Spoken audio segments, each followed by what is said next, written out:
And back in Brisbane, Mark Sulo has found that similar violence and the mob mentality have some taxi drivers fearing for their lives. What is that about, Mark?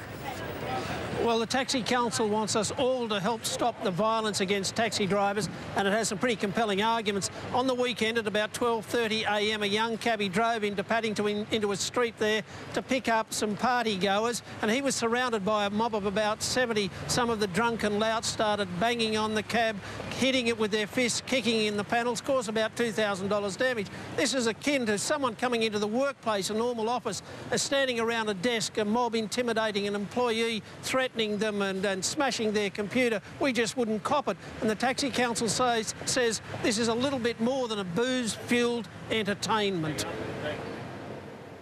The panels of a car under repair because of mob mentality. The driver cowered inside and he's still too worried to talk. He's extremely terrified. He's sort of having second thoughts about getting back in the car, which who can blame him, really? Police are looking at vision from inside the vehicle, but operators say it is not an isolated case. They're repairing 5 cars a week because of violent passengers. Damage on the outside of the bodies of the car, inside of the cars, like damaging the dash, the stereo, the seats, things like that. The Taxi Council says abuse or fare avoidance is a growing legacy of drunken nightlife, and court sentences don't fit the crime. Sadly, many of the penalties and punishments being given to offenders do not act as a deterrent. Mostly drivers just try to stay calm during an incident. When you're in trouble, you can't think what you need to do, you know? Yeah, just try to save the life, that's it. The state government is reviewing suggestions that recording sound as well as vision in cabs might better protect drivers. We do have to look at how we can make cabs safer, and that may be one of the ways to do that. But I want to hear what the Privacy Commissioner has to say.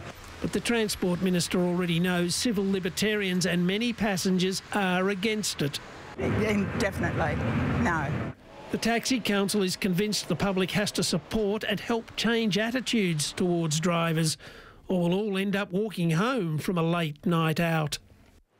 Now, there's a sidebar here. You know those videos that sometimes end up on YouTube of kids fighting at school and their false bravado? Well, the taxi drivers fear that that's going to happen to them. They say some of these incidents have been filmed on mobile phones, and you can only sort of imagine the mindless thoughts of those doing that. Thank you, Mark Sulo.